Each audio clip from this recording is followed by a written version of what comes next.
Hi, welcome to the WAVY Digital Desk. I am going to be joined today by a guest, and we're going to be talking about travel problems. I know that all of you guys are out there, you're facing travel problems, whether it's flights, you're going to your holiday travel, you're going to normal travel just to work every day, and the winter weather is going to be picking up.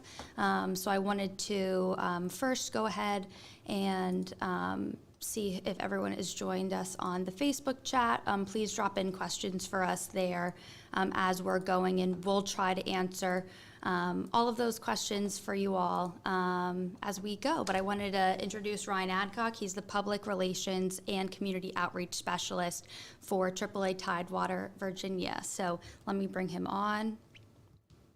Hey, Ryan. Thank you so much for joining us. I did want to, let me just make sure that we are hearing you and that people will be able to get their questions answered. Just give me 1 second, and then we can get going. Let me just see if people are tuning in.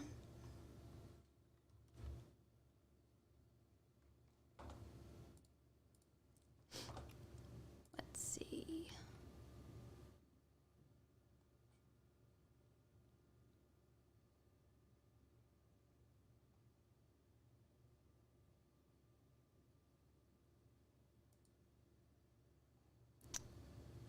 Okay, I think we can get going. So Ryan, if you just wanted to introduce yourself and sort of tell us, what maybe is the big problem you're hearing about right now. Yes, so hi, I'm Ryan Adcock from AAA Tidewater here in our Public Affairs Department. And obviously, what is mostly top of everybody's minds right now is flying, especially here recently. And just making sure that all of the passengers and consumers know what their rights are when it comes to delayed flights, canceled flights, lost baggage, damaged baggage, delayed baggage, and all of that kind of stuff. Absolutely. So that brings us to the top, and our guests will be able to see some, travel B-roll rolling on the screen. I just wanted to get started with the flights. I know that's on the top of everyone's mind, and briefly just going to some stats just as of this morning of people counting. There's been 15,000 flights that have been disrupted, I think just Southwest, since December 22nd. So that's a significant amount of flights. And I think this morning BWI was a big topic because that is a big airport and big transfer airport. 190 Southwest cancellations this morning. So I know that people were hoping, past Christmas that number would go down, and it seems to not be the case here. So can we just talk about what are the complaints you're hearing right now, just in terms of flights being canceled for holiday travel and now going into New Year's travel? Absolutely. So yes, the large complaint is because there's always these flight cancellations and delays, especially here around the holidays. But just the enormous volume that we're seeing is what is concerning a lot of people. And actually, I believe I just saw it today, but Southwest has put up a link on their website for people to make reasonable refund requests for hotels, other airline tickets, rental cars, food. So there's a form that people can submit there on Southwest's website, and then they'll individually evaluate each of those. Absolutely. So, and I think we've seen that list go out, a sort of who to contact if you are in that situation. So we'll touch on, some of the problems those travelers might be facing, but we're going to also give some more general tips here that I'll ask Ryan about what to do if you are in that situation. So let's just start with general flight cancellation. You're at the airport, you learn your flight's canceled. What's the first step, travelers should take in this instant? Yes. So if your flight is canceled, most airlines will try to just rebook you on that first flight out to your destination when space is available. And if it a flight is involving a significant delay as opposed to a cancellation, you can find out if another carrier has space and ask the airline that is having that significant delay if they will endorse your ticket to the other carrier.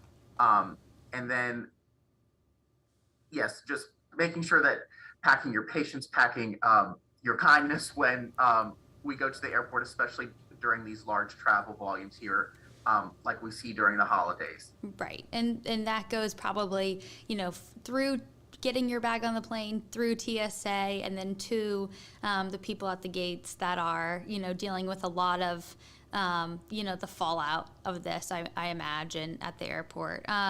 So I think the second question a lot of viewers have, especially right now, is luggage has become a big problem.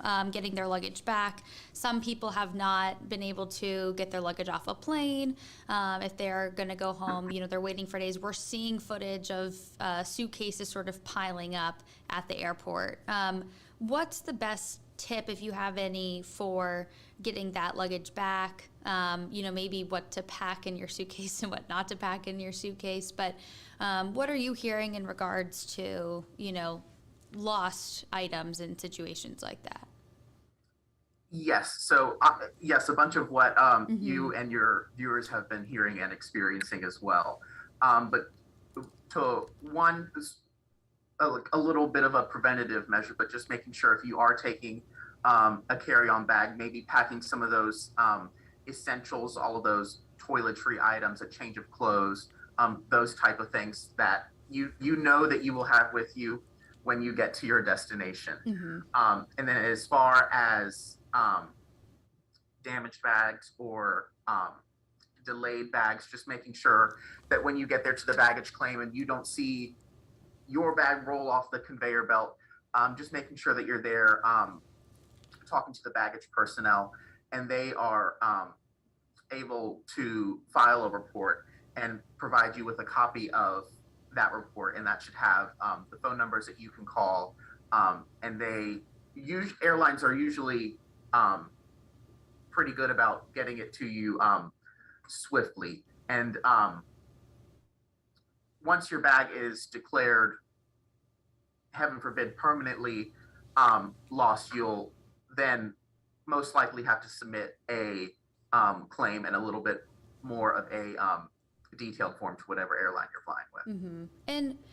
And really, these travel problems aren't, only because of this year. I know they happen every travel season. They happen whether it's the winter or the summer. And I know that this is a sort of a different situation with what's been happening with, Southwest system and flights. But we have seen luggage get stranded in the summer places. If you miss your connection and then your flight takes off, it ends up with your luggage and you are stuck at that connection. I know that's a big problem for people traveling around, especially during the holidays when they might only have 10 minutes, to make their next flight. So that's the next piece I sort of want to talk about. For you all, what is the big problem, when you are at the connection and you can't get on to the next flight? What are you hearing? Are you hearing that as a big problem right now, especially in those Atlanta, BWI, those big hub airports? Right. So yeah, obviously the situations of that first leg of people's flights being delayed enough to where they miss that cancellation. And so again, just a tip for preparing ahead a little bit, just making sure that when you are booking these flights, maybe give yourself a little bit more leeway at your connecting airport than you normally would. Giving yourself that little bit of cushion just in case your flight, that first leg of your flight does get delayed. Right, absolutely. And then now I want to sort of segue into, okay, your flight's canceled, you're stuck. We're hearing a lot of stories about how, rental cars might be the next option if your route is drivable, if you're maybe not traveling so far. But we've actually heard this year people getting cars to try to travel cross country, to try to, travel up the coast, rental cars not being available. So, groups joining together to take that journey with strangers, basically. What can you you tell us about, sort of option number two? So getting a rental car, trying to travel in sort of different modes of transportation when your flight's canceled. Yes, and so we have seen people, especially now, like you said, during this peak travel of during the holiday season of people turning, especially like you said, if they're closer to their final destination, of turning to those alternative modes of transportation, and like you said, renting a car with total strangers and getting to where they're going, um, and that an influx of people doing that can obviously exacerbate the rental car system. There's only a certain amount of rental cars available there at the airport. Um, so then just exploring other modes of transportation like train or a rideshare program or other alternatives like that. Okay. And then, the one thing that I think drivers also worry about in the winter, and there's been incidents of people getting stuck on 95 and things like that, especially in Virginia. What are some of the tips to stay safe on the roads out there? As today is a morning where we had to warm up our cars for a few minutes before we got in, at least in the Tidewater area. So what are some tips for people driving in the winter in terms of, yes, you want to make it to your destination, but you want to reach it safely? So what are some tips you have for, those drivers out there that want to make it places, but you also, need to stay safe? Absolutely. And so our biggest tip is to just prepare as much as you can beforehand.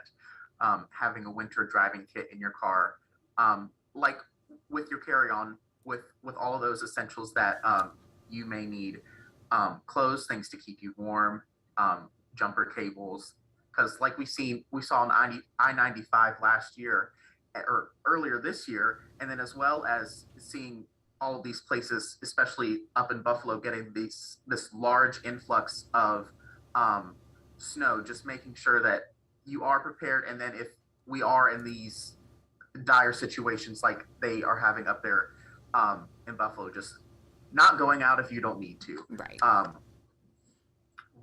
Rebooking flights if you are needing to travel to the airport, working things around just to, one, stay home if you can, and then two, just making sure if you're getting out there, you're doing it as safely as possible. Absolutely. And I mean, how many calls we also don't want to have to go to people to handle accidents, to handle things on the road, and getting people out there as well. Some travel, obviously, especially to work, is necessary and required, but some travel, you might need to look at the forecast before you drive, make sure you're getting there safely.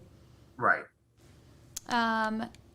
In terms of driving, I also wanted to talk about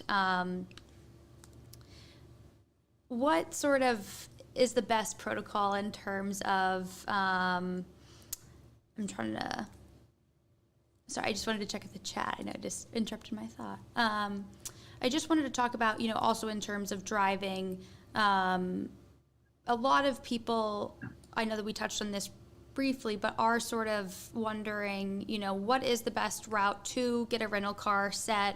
Should they now preemptively plan for a rental car, before their flight as like a backup option? Because those do have cancellations. What are some backup plans that people should have in place, because so many flights are getting canceled? Like, are there backup plans? Should people be planning for, rides home from the airport, or, what are some things that you're helping customers sort of finesse right now? Absolutely. So one is just making sure that you are aware of all of the options that are available to you at either your connecting airport or your final destination airport. Again, those alternative modes of transportation that you can take, and possibly, if you can foresee that earlier in the day, maybe making some calls or getting online and booking some of those things in advance, so that that isn't a problem you have to deal with once you land. Right, as it's developing. Yeah, and so just sort of thinking preemptively, having a little bit of a proactive as opposed to a reactive mindset there. Mm-hmm. And that's that's mostly what we recommend. And then as well as just even before booking the trip in general, just making sure um, if you can work with a trusted travel advisor like the ones we have here at AAA who can walk you through these steps and lay all these options out for you. Because traveling and then especially here during the holidays has gotten complicated.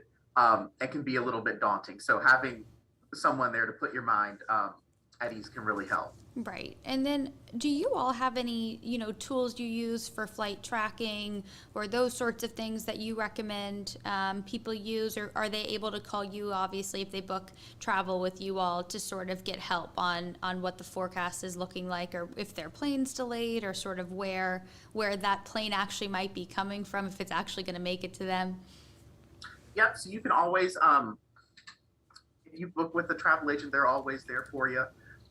You can always, and as you should, check check early and check often on the status of your not only the flights that you'll be leaving on, but your connecting flights, as well as like you said, those planes coming in that are going to be taking you to your next destination. Checking on the airline's website. And I believe you can actually check flight statuses on Google now too. Yeah, So absolutely. All handy checking tools. early and checking often is our best advice. Yeah. So, I mean, if we could sum up, some of your tips here, I think a lot of it has to do with preparation, right? A lot of it has to do Yeah. with that prep. And obviously, I think in terms of the last week, this was probably unforeseeable to most people, and probably to the other airlines as well. So, this might be a situation where, there might not be, hopefully this doesn't continue, but, this is not what we're talking about in terms of solutions. These are more for sort of future problems and winter problems in general as storms arise at different parts of the country. Right. But for the Southwest situation, and I don't know if you have any more insight or what you've been telling your customers, but it sort of seems like that is a separate incident from, sort of the tips and tricks of navigating canceled flights and weather delays. Right. Yeah, that's a little bit of an outlier situation in terms of the flight delay and cancellation Right. Universe. Right. Because I know with that, we've heard, stories of different people not being able to make it home for the holidays. Now their flight's being delayed again for the second week in a row. So those are a little bit more of the longer term travel problems Yep. than some. And then the last thing I wanted to ask you in terms of luggage, and I don't know what you all recommend to your customers, but air tags now are big, and sort of different tracking of devices in terms of luggage if you're able to do that. And I know that airlines do offer also a code to track your luggage as well sometimes when you check in. But have you all had to recommend those? Have you all been asked about those, sort of tracking luggage sort of on your own person? Yeah, so that is obviously a great option for even giving yourself peace of mind once you land, that it's not a surprise to you whether or not your luggage is going to be Right. coming on the conveyor belt. So sort of just getting ahead of the game by using one of those trackers, so you can then go to the baggage claim personnel, maybe even before a line starts to form, and so that you can start to take care of those things a little bit beforehand. I've personally used them, and they can be really a great tool and sometimes inexpensive tool to help relieve some of that stress. Absolutely. Well, I think that's it for the, sort of the highlight questions that we've been asked about. I didn't know if you have any tips, whether it is, flight, car, train, what other mode of transportation you're taking, if you have any more tips for people. Mainly just looking at the forecast beforehand, looking at what the road travel volumes are beforehand, especially if you're going to an airport, making sure that you're giving yourself enough time to get to the airport and then get through security at the airport. But mainly, yes, just preparing as much as you can, and then being proactive as much as you can while you're on your trip to use some of these tools to potentially relieve some of the stress on you and your family.